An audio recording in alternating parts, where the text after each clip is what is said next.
कर दो ना।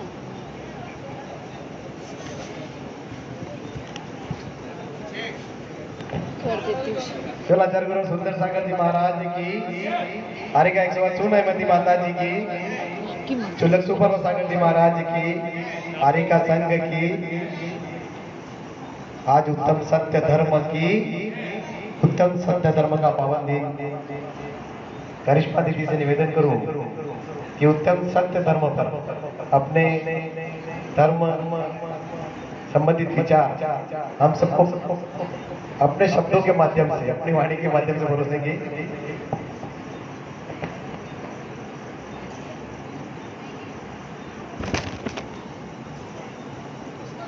गुरुवर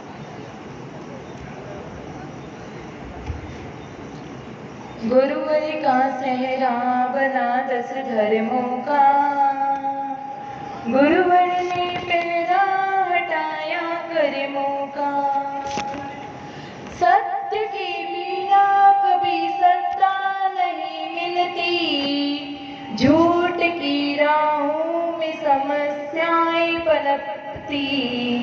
सत्य ही तो संत है और संत ही सुंदर, सत्य ही तो आत्मा का रूप दिगंबर। उत्तम सत्य धर्म का हो अनुसरण, अंतर में धारण किए 10 आभूषण। गुरुवर का सहरा बना 10 धर्मों का, 10 धर्मों का। गुरुवर ने पैरा हटाया कर्मों का। जय बोलो नित्यानंद सिद्ध परमेश्वरी भगवान की, जय बोलो देवादि देवादिनाथ भगवान की, जय बोलो मूलनायक नेमिनाथ भगवान की, जय बोलो आचार्य श्री सन्मति सागर जी गुरुदेव की, जय बोलो आचार्य श्री सुंदर सागर जी गुरुदेव की, जय बोलो आरिका मां सुनैमती माता जी की, आरिका संघ की, जिनवाणी माता की, श्रीमद जैन धर्म की, उत्तम सत्य धर्म की। माता जी के चरणों में वंदना करते हुए, चुलक जी के चरणों में इच्छा करते हुए मैं आगम की शब्द आपके सामने रखती हूँ। बादलों के आते ही मयूर नृत्य करने लगते हैं और वसुंधरा हरियाली चुनर ओढ़कर उसका स्वागत करती है। नदियां कलकल करने लगती हैं, पंछी मधुर गीत गाने लगते हैं, हवाएं झूमने लगती हैं, पृथ्वी का कण कण खिलखिला उठता है, भंवरे फूलों पर मंडराने लगते हैं। धर्म एक ऐसा रसायन है जिसके रसपान करने से हर जीव को आनंद का अमृत मिलता है। इस धर्म रंगभूमि में हमने 4 चित्रों का सृजन किया। कौन से 4 चित्र? उत्तम, क्षमा, मार्दव, आर्जव और सोच। 4 कषायों को दूर कर हमने प्रकृति के, पवित्र प्रकृति के गोद में अपना स्थान प्राप्त किया। जो प्राकृतिक है वह सत्य है। सत्यम शिवम सुंदर। जो शिव है वह सत्य है, अर्थात जो कल्याणकारी है वह सत्य है। सत्य ही सुंदर है, इसलिए सत्यम शिवम सुंदर। सत्य क्या है? सत्य जीवन का प्रकाश है, जिसमें उस सत्य धर्म की प्रकाश की ज्योति में ही हम अपनी आत्मा का अन्वेषण, अवलोकन और परीक्षण कर सकते हैं। जैसे अंधेरा होगा तो हम उसमें कोई भी कार्य नहीं कर सकते, और जैसे ही प्रकाश आएगा तो सब अपने अपने कार्य में लग जाते हैं। उसी तरह अगर सत्य का प्रकाश होगा तो ही हम अपने आत्महित का कार्य कर सकते हैं। सत्य के प्रकाश के बिना सम्यक दर्शन, सम्यक ज्ञान और सम्यक चारित्र सक्रिय नहीं होंगे और कार्यान्वित भी नहीं होंगे और फलित भी नहीं होंगे। सत्य जो दूसरों को कष्ट पहुंचाए ऐसे वचनों को छोड़कर जो स्व और पर के हित में जो वचन कहे जाते हैं वह सत्य है। जो प्राणियों के हित के लिए और यथार्थ वचन कहे जाते हैं वो सत्य है। जो स्व और पर के हित का अभिप्राय रखकर जो वचन कहे जाते हैं, जो मन वचन की क्रिया, मन वचन काय की जो क्रिया होती है वही सत्य है। 3 शब्द हैं सत्य, सत्य धर्म और सत्यानुव्रत। सत्य व्रत वो होता है जिसमें झूठ नहीं बोलना, और सत्य धर्म वो जो है वो बहुत व्यापक शब्द है। इसका अर्थ है झूठा व्यवहार नहीं करना। और सत्यानुव्रत जो स्थूल झूठ ना तो स्वयं बोलता है ना दूसरों से बुलवाता है, और ऐसे वचनों का भी प्रयोग नहीं करता जिससे दूसरों को घात हो, उसका वध हो जाए, ऐसे वचनों का भी वो प्रयोग नहीं करता, उसके सत्यानुव्रत होता है। तो हमें कैसे शब्दों का प्रयोग करना है? हित मित वचन, हित मित प्रिय वचन बोलने हैं। तो हित नीम हितकारी है लेकिन प्रिय नहीं है। शक्कर प्रिय है लेकिन हितकारी नहीं है। गुड़ी है जो प्रिय भी है हितकारी भी है, उसको अगर मित रूप में लिया जाए, थोड़े से रूप में लिया जाए। लकड़हारा था, लकड़ी काटने के लिए जंगल गया था, वहां उसे शेर दिखा जो थोड़ा सा विचलित हो रहा था, दुखी था। तो उसने करुणा भाव से शेर की तरफ देखा, देखने लगा तो शेर ने उसके सामने झुककर अपना पंजा दिखाया। वो पंजे पे क्या था? उसको कांटा छुपा हुआ था और खून बह रहा था। तो पहले तो लकड़हारे ने सोचा कि अगर मैं इसकी मदद करूंगा तो ये तो शेर है, मुझे नुकसान पहुंचा सकता है। फिर शेर ने उसके भावों को समझा और शेर ने कहा मैं तुम्हें कोई भी नुकसान नहीं पहुंचाऊंगा, तुम मेरी मदद कर दो। लकड़हारा भी करुणा भावी था, उसने जाके उसकी मदद की, उसको कांटा निकाल दिया और उसको अब शेर को आराम महसूस होने लगा। अब शेर ने क्या किया? उसका उपकार माना कि तूने मेरी मदद की, मुझे इस दुख से मेरा निवारण किया, मुझे शांति पहुंचाई, इसके लिए तेरा बहुत बहुत धन्यवाद। अब मैं तेरा हमेशा कृतज्ञ हूँ, मैं तेरा उपकार मानता हूँ। तू बता कि मैं तेरा ऐसा क्या काम करूँ जिससे तेरा मैं कुछ भला कर सकूं। अपने उपकार को तो मैं नहीं चुका सकता, लेकिन फिर भी मैं कोशिश करना चाहता हूँ। तो लकड़हारे ने कहा कि तुम मेरी ये लकड़ी उठाकर मेरे घर तक पहुंचा दो। शेर ने पहले दिन उसने 25 शेर उसके ऊपर लकड़ी रखी और उसके घर तक शेर ने पहुंचा दिया। अब वो लकड़हारा हर दिन उसके ऊपर वजन बढ़ाता जाता और शेर शांति से रख कर आता। और इन दोनों की इतनी गहरी मित्रता हो गई थी कि दोनों एकदम दोस्त बन गए थे और एक दूसरे का सुख दुख बांटने लगे थे। एक दिन अब ऐसे करते करते वो लकड़हारा धनी हो गया। अब उसके पड़ोसियों ने पूछा कि तुम इतने धनी कैसे हो गए? तो उसने कहा क्या बताऊं, मेरे को एक गधा हाथ लगा है, उसकी वजह से मैं धनी हो गया। अब ये बात शेर ने सुन ली। अब वो शेर जंगल चला गया। अब वो कहता है, अब लकड़हारा उसके पास गया तो लकड़हारे से वो कहता है शेर कि तू मुझे अपनी इस कुल्हाड़ी से मेरी गर्दन काट दे, अगर तू गर्दन नहीं काटेगा तो मैं तुझे खा जाऊंगा, और यही तेरे पास ऑप्शन है कि तू मुझे मार दे। वो कहता है कि क्या हो गया अचानक, क्या ऐसा हो गया, मुझे बताओ तो सही। तो वो कहता है कि तुमने ऐसे शब्दों का प्रयोग किया था, उससे अच्छा तू मुझे मार दे।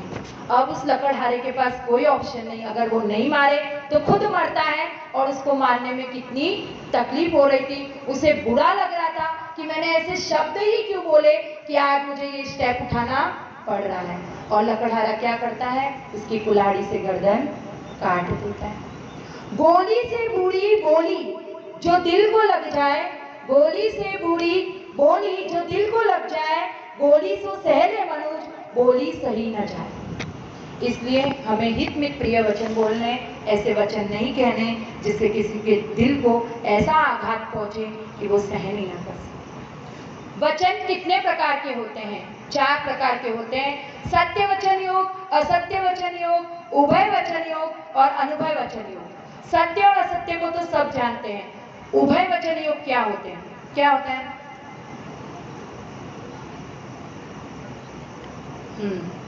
जो वचन सत्य भी हो असत्य भी हो, दोनों मिश्रित हो, उसे उभय वचन कहते हैं। जैसे किसी ने कहा कि मुनि श्री का घड़ा ले आओ।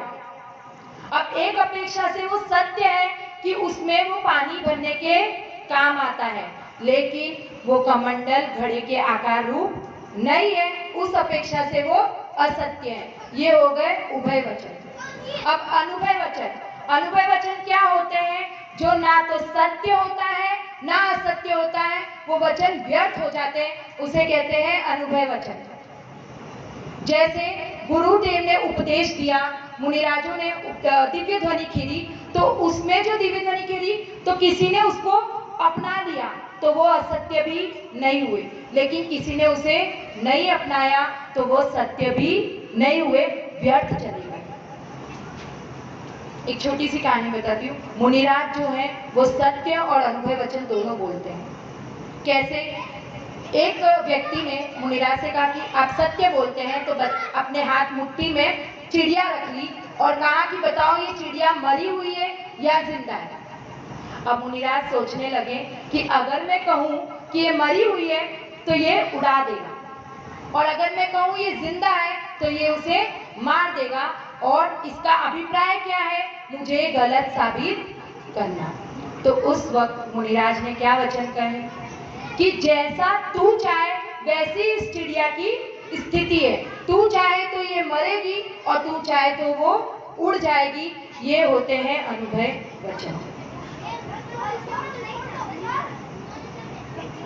सत्य वचन के 10 भेद होते हैं: देश सत्य, सम्मत सत्य, स्थापना सत्य, नाम सत्य, रूप सत्य, प्रतीति सत्य, संभावना सत्य, व्यवहार सत्य, भाव सत्य और उपमा सत्य। जो देश सत्य होता है वो सब देश के सम्मति से जो होता है। जैसे चावल को कर्नाटक में अन्ना कहते हैं और महाराष्ट्र में क्या कहते हैं? भात।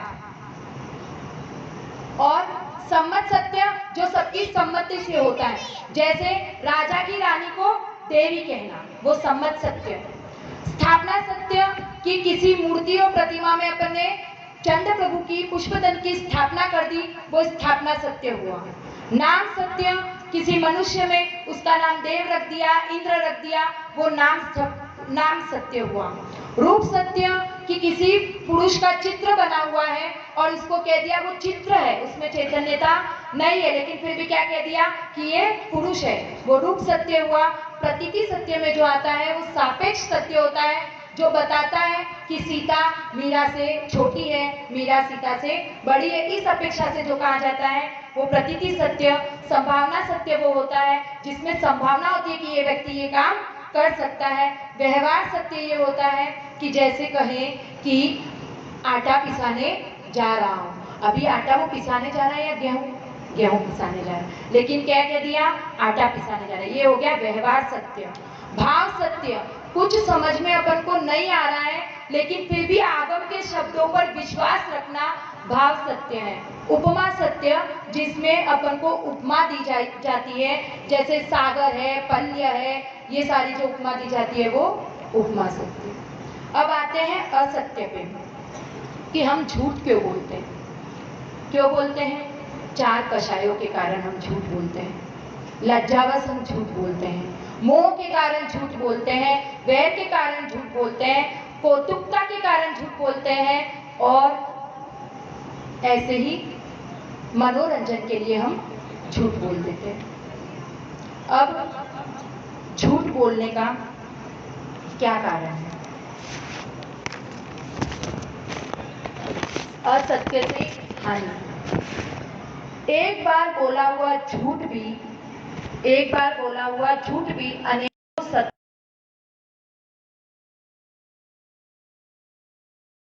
में। किसको कौन फेमस है? राजा हरिश्चंद्र। युधिष्ठिर ने भी अपने जीवन काल के अंत तक सत्य बोला, लेकिन फिर भी वो प्रसिद्ध क्यों नहीं है? क्योंकि उन्होंने सिर्फ एक बार झूठ बोला था तो उनके ऊपर वो दाग लग गया, वो कलंक लग गया। अविश्वास, भय, बैर, अपकीर्ति, मरण, कलह, विषाद, शोक, मात्सर्य, ये सब असत्य के सहयोगी हैं। अविश्वास, जो असत्य का जो अविश्वास जो है वो प्रथम कारण है और खोटी वासना का घर है, उन्नति में रुकावट है और विपत्ति का कारण है और दूसरों को ठगने के लिए प्रेरित करने वाला है। झूठ की एक बच्चा था, उसका नाम था श्याम। अब वो बचपन से ही बड़ा हो रहा था, तो वो अपने जो उसका जो बिजनेस था घर का, उससे वो क्या हो रहा था, ऊब गया था। उसको इच्छा नहीं थी कि वो बिजनेस वो करे। और उसकी एक क्या विशेषता थी कि उसके यहाँ पे एक गहरा घाव था, ठीक, गहरा घाव था। अब वो पिताजी से कहता है कि मैं ये हथौड़े मार मार के थक गया हूँ, मुझे तो सेना में भर्ती होना है। सुना है सेना में आराम से बैठे बैठे खाते हैं और मौज मस्ती से रहते हैं। तो पिताजी कहते हैं कि जो क्षत्रिय होता है उसी को सेना में भर्ती होने का मौका मिलता है। तो वो कहता है पिताजी आप चिंता मत कीजिए, वो सब मैं देख लूंगा। तो पिताजी कहते हैं झूठ बोलना नहीं चाहिए, पर वो सुनता नहीं है और वो चला जाता है राजा के पास और कहता है कि राजा जी मुझे सेना में भर्ती होना है। राजा जी पूछते हैं कि तुम्हारा नाम क्या है? तो वो क्या बताता है, मेरा नाम शूरवीर है और मैं क्षत्रिय वंश का हूँ। और जो उसके चेहरे पे दाग लगे हुए रहते हैं उसको देख के राजा को क्या लगता है कि ये सच में शूरवीर है, इसने कितना युद्ध लड़ा हुआ है, इसलिए इसके चेहरे पे ये दाग है। तो उसको सेना में रख लेते हैं।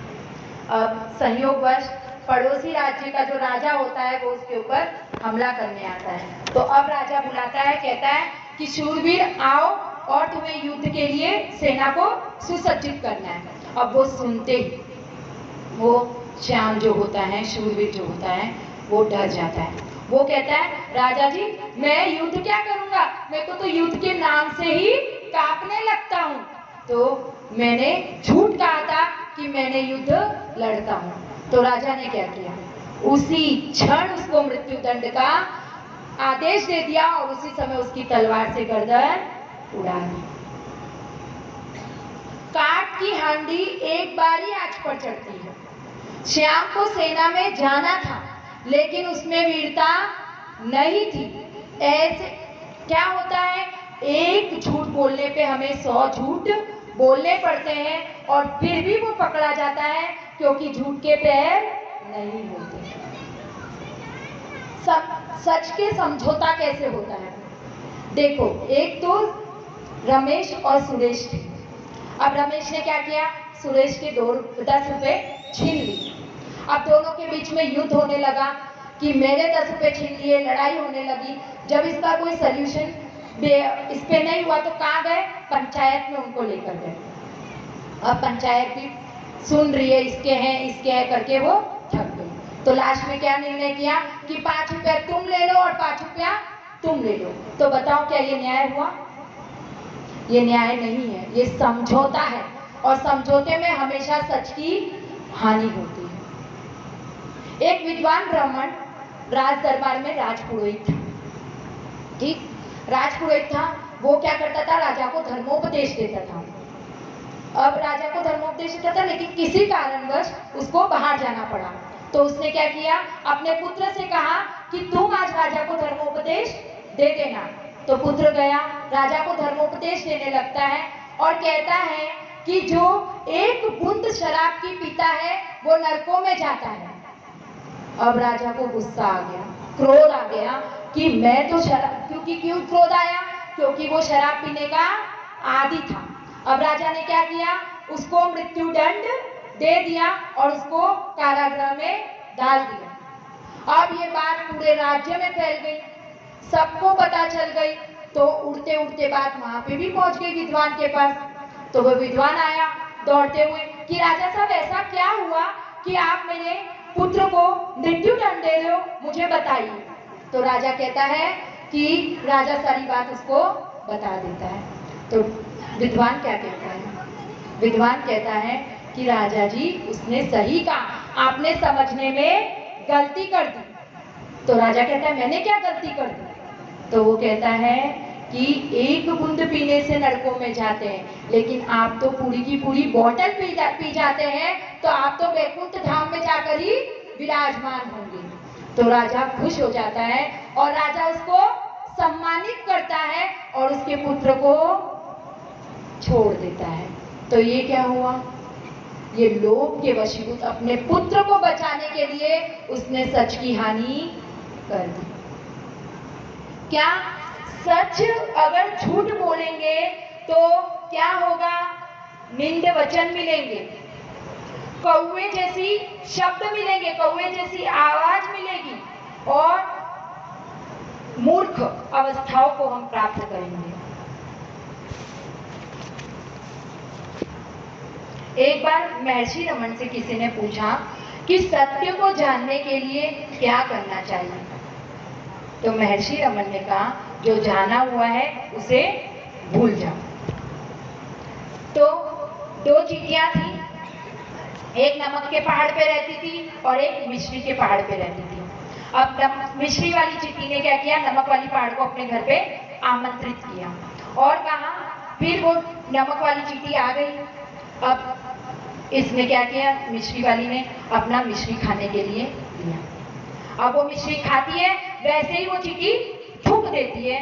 तो वो कहते हैं कि तूने क्यों थूका? तो वो चींटी कहती है कि मुझे खारा लग रहा है इसलिए मैंने थूक दिया। तो ये पहली वाली चींटी कहती है कि मिश्री तो मीठी होती है, तुम्हें खारी कैसे लग गई?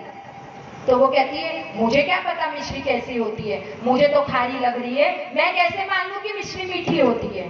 तो वो चींटी उसकी मुंह में देखती है, तो क्या होती है? वहां पे नमक की डाली होती है। तो वो चींटी कहती है बहन, अगर तू इस नमक की डाली को नहीं निकालेगी तो तुझे मिश्री का स्वाद कैसे आएगा? तात्पर्य क्या हुआ कि आग्रह छोड़े बिना सत्य को प्राप्त नहीं किया जा सकता। सच और झूठ में क्या अंतर है? बताइए, क्या अंतर है सच और झूठ में?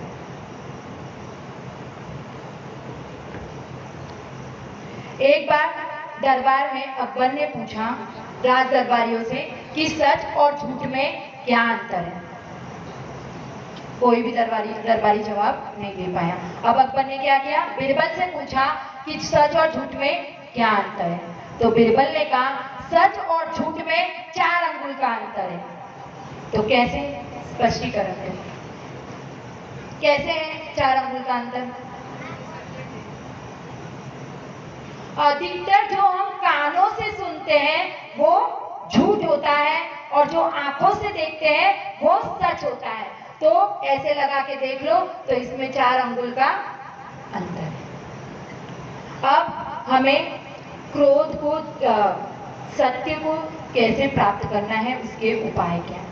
तो तत्वा सूत्र में भावना आती है, क्रोध लोभ भीरुत्व प्रत्याख्यानानुविची भाषणम च। क्रोध लोभ हास्य और भय का त्याग करो और आगम के अनुसार निर्दोष वचन बोलना क्या है? सत्य को पाने का उपाय है।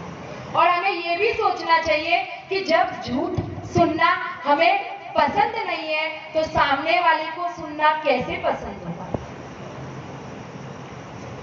हम क्या करते हैं? क्या होता है? आईना टूटकर भी झूठ नहीं बोलता, आईना टूटकर भी झूठ नहीं बोलता और हम टूट न जाए इसलिए कभी सच नहीं बोलते।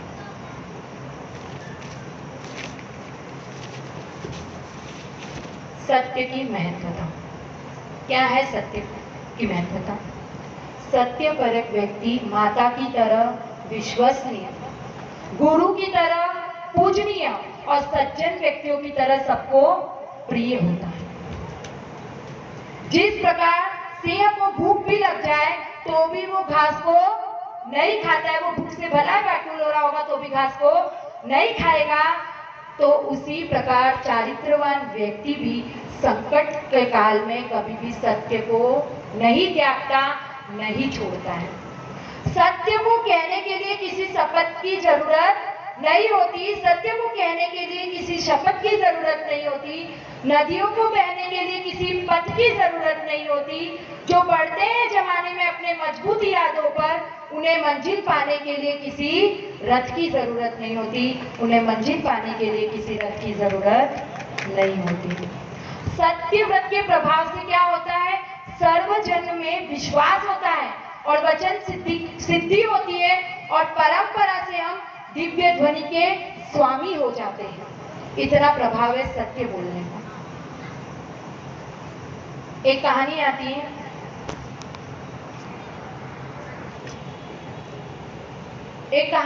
है, रतनलाल नाम का किसान था। तो उसने क्या किया था, उसने कर्जा लेके अपनी खेती की हुई थी। तो अब उसकी खेती क्या हो गई, किसी बारिश आने की वजह से खराब हो गई, सब वेस्ट हो गया। अब सेठ आ रहा था अपने पैसे मांगने के लिए, अपना कर्जा मांगने के लिए। तो उसने अपने पुत्र से कहा कि बेटा सौरभ, बाहर जाके कह दो कि मैं घर पर नहीं हूँ। तो पुत्र सौरभ ने क्या कहा, मैं झूठ नहीं बोलूंगा। उसने बाहर जाके सेठ जी से कहा, हाँ आइए सेठ जी, पिताजी घर पर ही। अब ये बात सुनकर ही वो सेठ जी को क्या हुआ, खुशी हुई कि इसने सच बोला। वो अंदर जाते हैं, आए तो वो पैसे मांगने के लिए थे, लेकिन अंदर जाके बैठते हैं और कहते हैं कि मैंने सुना है कि तुम्हारी फसल खराब हो गई है, तो मैं तो ये पूछने के लिए आया था कि तुम सब ठीक हो ना, तुम्हें कोई प्रॉब्लम तो नहीं हो रही है, और अगर तुम्हें और पैसों की जरूरत हो तो मुझसे मांग लेना। तो ये सोच के वो रतनलाल जी जो होते हैं, किसान जो होता है, वो तो आश्चर्य में पड़ जाता है। फिर वो कहता है ठीक है, और ऐसा बोल के सेठ जी चले जाते हैं। अब सौरभ कहता है, देखा पिताजी कि सत्य की कितनी ताकत है।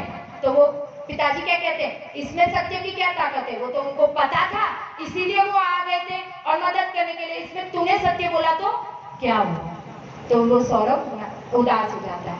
अब एक दिन वो रतनलाल जी किसान जी रास्ते पे जा रहे थे, तो उन्हें हार मिला, बहुत कीमती हार मिला। अब उसको उन्होंने उठा लिया और क्या किया, घर पर लेकर आए और अपनी पत्नी से कहते हैं कि भाग्यवान, मैं तुम्हारे लिए ये हार खरीद कर लेकर आया हूँ। तो सौरभ पापा को, अपने पिताजी को देख रहा था। वो कहता है कि पिताजी सच सच कहिए कि आप सच में खरीद कर लेकर आए। तो वो कहता है, तो क्या मैं झूठ बोलूंगा, मैं खरीद कर ही लाया हूँ। ऐसा कह के वो रख लेता है। अब थोड़े टाइम बाद में नगर में घोषणा होती है कि रानी साहिबा का हार खो गया है, गिर गया है, तो अगर किसी को मिले तो वो राज दरबार में आके दे देना, उसको पुरस्कार मिलेगा, और अगर झूठ बोला तो मृत्यु दंड मिलेगा। अब ये बात सौरभ सुन लेता है। वो कहता है कि पिताजी ने तो सच में झूठ ही कहा था। वो जाता है, राजा से कहता है कि राजा जी, वो हार मेरे पिताजी को मिला है, लेकिन मेरे पिताजी को झूठ बोलने की आदत है, तो वो हार लेके उन्होंने रखा हुआ है, तो मैं आपको बताने आया हूँ। तो राजा उसकी ईमानदारी को देख के खुश होता है। वो सिपाही को भेज के रतनलाल को बुलावा भेजता है। रतनलाल आता है तो राजा कहते हैं कि तुमने ये जो झूठ बोला है, उसके लिए तुम्हें मृत्यु दंड तक मिल सकता था, लेकिन तुम्हारे पुत्र ने ईमानदारी दिखाई है, इसलिए मैं तुम्हें एक और मौका देता हूँ। और क्या हुआ सच बोलने से? वो सौरभ को मंत्री पद दे देते हैं। तो ये है सत्य बोलने का जिंदगी में दो चीजें कभी मत करना, झूठे आदमी के साथ में प्रेम और सच्चे आदमी के साथ में खेल। सत्य समय से भी ज्यादा मूल्यवान है। सत्यानुव्रत के 5 अतिचार रह गए थे। सत्यानुव्रत के 5 अतिचार क्या क्या है? झूठा उपदेश नहीं देना, चुगली नहीं करना, और झूठे दस्तावेज नहीं बनाना, और दूसरों की संपत्ति हड़पना नहीं। अब सत्य से चक्रवर्ती राजा बनते हैं, इंद्र आदि पदों को प्राप्त करते हैं, और इतना ही नहीं, मोक्ष रूपी सुख को भी प्राप्त कर लेते हैं। और मोक्ष रूपी सुख को प्राप्त करते हैं। और इस भव में क्या होता है, चंद्रमा की कीर्ति की तरह हम उत्तम प्रगति करते रहते हैं। हम बड़ी और सब लोग हमें प्रतिष्ठा की दृष्टि से देखते हैं, लोक में हम सज्जन कहे जाते हैं, इत्यादि नाना प्रकार के उत्तम फलों को हम भोगते हैं। आप एक छोटा सा सत्य बोलिएगा, उसके साथ में गुणों की श्रृंखला आ जाएगी। एक सत्य दूसरे सत्य को बोलने में सक्षम बनाता है। सत्य बोलने से प्रामाणिकता, निष्ठा, ईमानदारी और आस्था चुपचाप आपके अंदर आके प्रवेश कर लेती है, पैदा होने लगती है। एक सत्य का स्पर्श आपके अंतस में न जाने कितने सुगंधियों को फैला देता है, कितने सुगंधियों को फैला देता है। पित्तल को पीटने और तपाने की आवश्यकता नहीं होती है, सोने को पीटने और तपाने की आवश्यकता होती है। उसी तरह कसौटी सत्यनिष्ठ व्यक्ति की ही होती है। अंत में इतना ही 2 लाइन कहकर अपनी बात को विराम देती हूँ। जिसकी सोच में खुददारी की महक है, जिसकी सोच में खुददारी की महक है, जिसके इरादों में हौसलों की मिठास है और जिसकी नीयत में सच्चाई का स्वाद है, उसकी पूरी जिंदगी महकता हुआ गुलाब है, उसकी पूरी जिंदगी महकता हुआ गुलाब है। जय बोलो महावीर भगवान की जय, बोला हरिका माँ सुने मती माता जी की।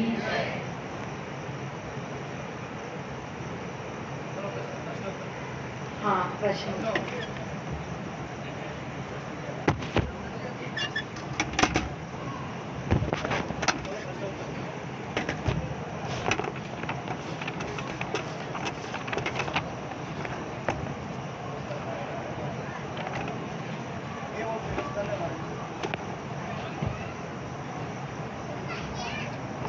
10 सत्य के नाम बताओ, 10 सत्य वचन के नाम।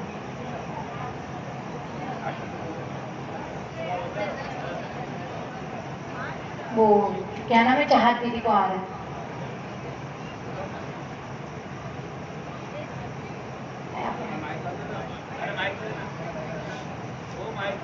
हेलो,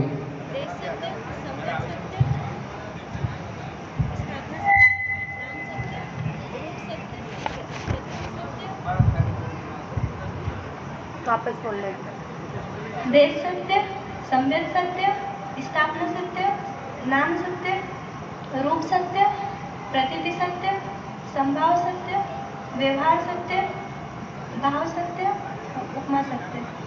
सही है।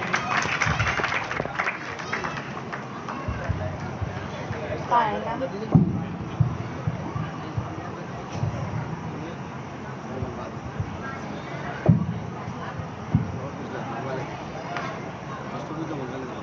प्रश्न पूछो, इनाम आ रहे हैं, तब तक मैं दूसरा प्रश्न पूछती हूँ।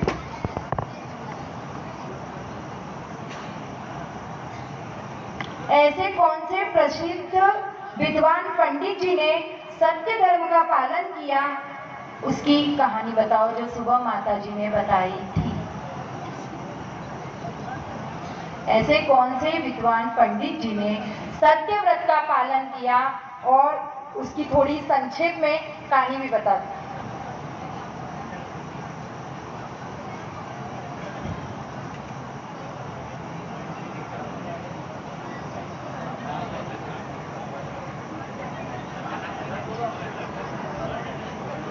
नहीं, मैं बता दूं, गोपाल दास जी बरैया।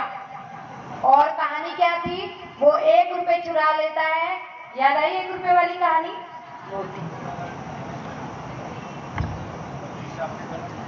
हाँ, गड़बड़ी, हाँ, हिसाब में जो गड़बड़ी होती है। माता जी ने सुबह सबसे पहला कौन सा प्रश्न किया, जो पुरुष से पूछा, स्त्री से पूछा, अलग अलग पूछा था।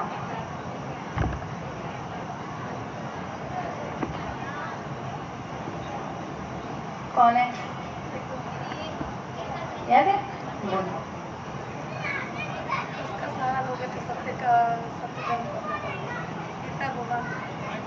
लेकिन प्रश्न अच्छे से बता। किसका सहारा लोगे तो सत्य धर्म के पालन होगा। ये ले माइक।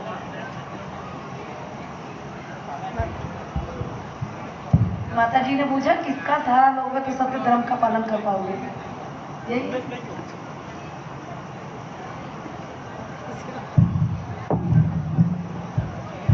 मैं नाम थी।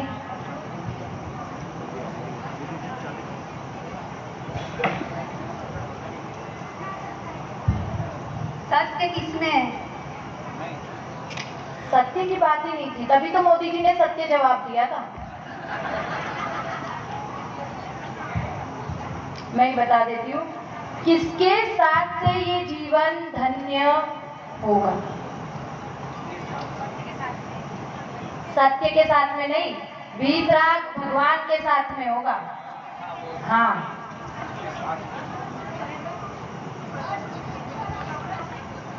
जहाँ कर्म आहार बताया, बहु आरंभ परिग्रह छाया, जहाँ पाप ही पाप बताया, जहाँ नहीं चारित की काया। बताओ कौन कहाँ? जहाँ कर्म आहार बताया, जहाँ बहु आरंभ परिग्रह बताया, परिग्रह छाया, जहाँ पाप ही पाप बताया, जहाँ नहीं चारित की काया।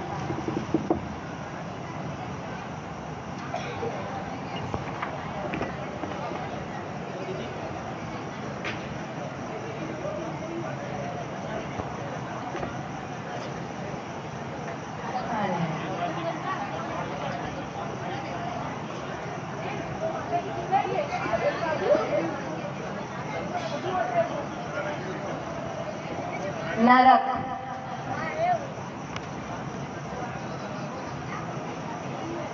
मैं ही क्वेश्चन पूछ रही हूँ, मैं ही जवाब दे रही हूँ। अच्छा चलो एक इजी पूछ लेती हूँ। कोढ़ हुआ था एक राजा को, रोता बहुत दुखी राजा वो, किस रानी ने किया विधान, गंधोदक से हुआ निदान। ये सब कौन? हाँ, बच्चों को आ रहा है? सुना है, सोच। कोढ़ हुआ था एक राजा को, कोढ़ हुआ था एक राजा को, जो माता जी शाम को कहानी सुनाते थे, चरित्र सुनाते थे। हाँ, श्रीपाल चरित्र। उसकी रानी का नाम मैं ना सुना। आज हाँ, चाहत दीदी आ जाओ।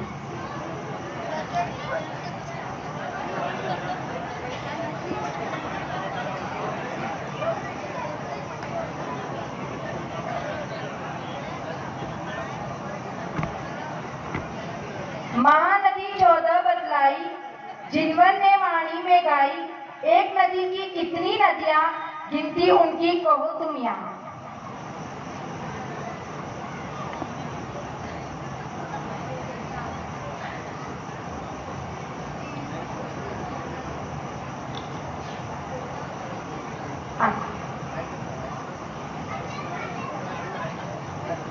मेरे पास प्रश्न।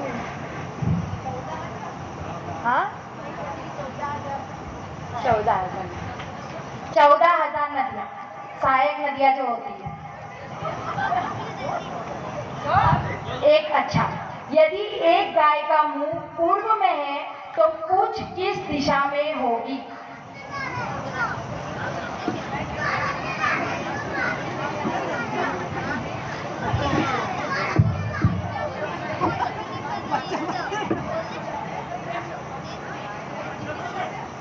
दक्षिण। नहीं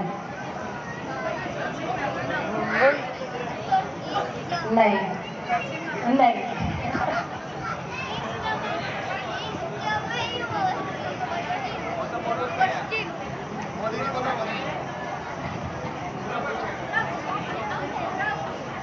नहीं, छोड़ो, आप बता दो। मोदी जी बता दो। दिशा नीचे की ओर।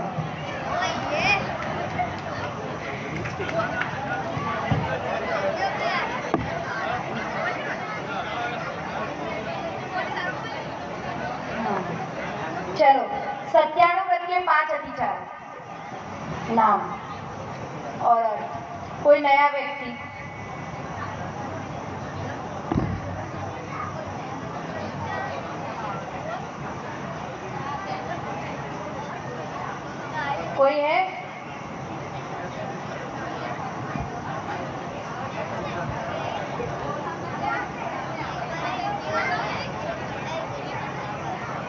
तो 5 आ रहे ना इधर।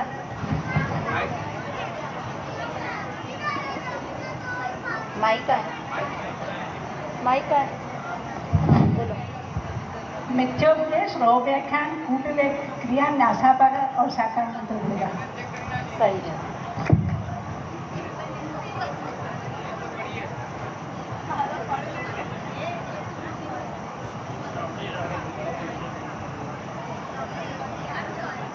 ठीक है।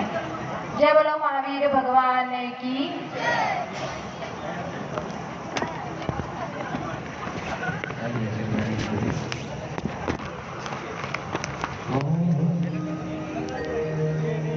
माता तू दया करके कर्मों से छुड़ा देना, माता तू दया करके कर्मों से छुड़ा देना, इतनी सी विनय तुमसे चरणों में जगा देना।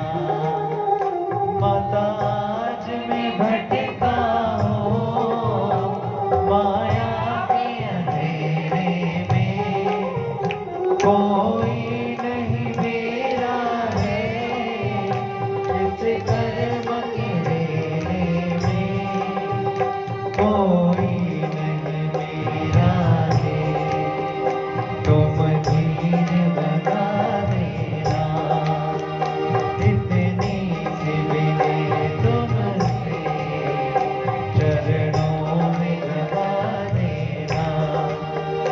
जीवन के चौराहे पर मैं सोच रहा कब से, जाऊं तो किधर जाऊं यह पूछ रहा मन से, पथ भूल गया हूँ मैं, तुम राह दिखा देना, इतनी सी विनय तुमसे चरणों में जगा देना।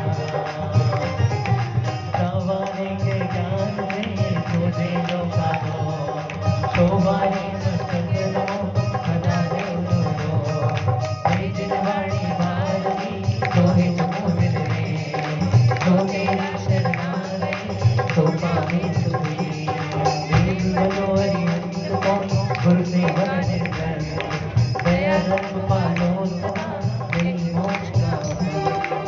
बढ़िया जलवाणी मैया की। हरे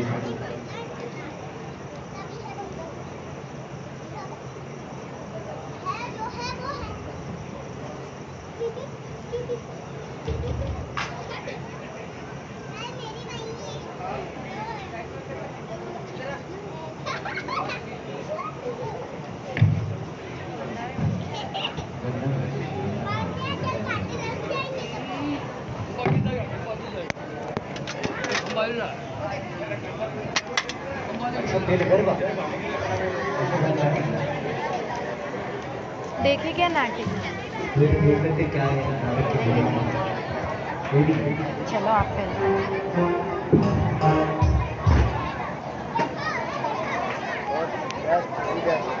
कोई नहीं। आज अच्छा ले लो ले लो ले लो ले लो। क्वेश्चन ही खत्म हो गया क्योंकि आंसर ही मैंने दे दिए।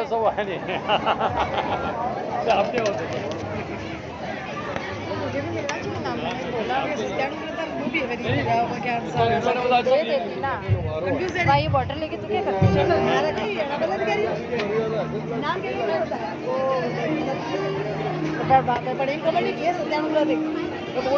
मैंने बोला ना।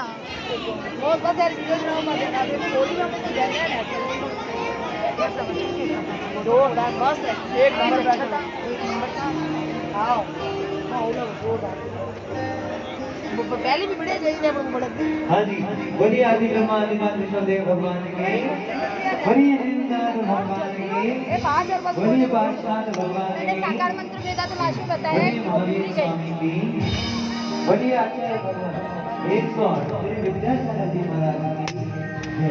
माता जी तो दो, कॉम्प्लीमेंट तो दो। हाँ कैसा था? ठीक था। बहुत इशारा अच्छा तो था। माता जी तो बैठो तो गजब गजब यूं कर रहे थे पीछे से माता जी ना पूछते।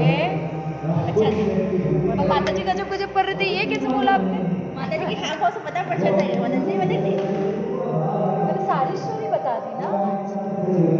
सुकरात वुकरात वाला रह गया। रह गया जो रह गया। कोई बात नहीं। मैंने कितना टाइम बोला? आधा घंटा हो गया। हाँ आधा घंटा हो गया। हाँ चल। मुझे लगा ज्यादा हो जाए।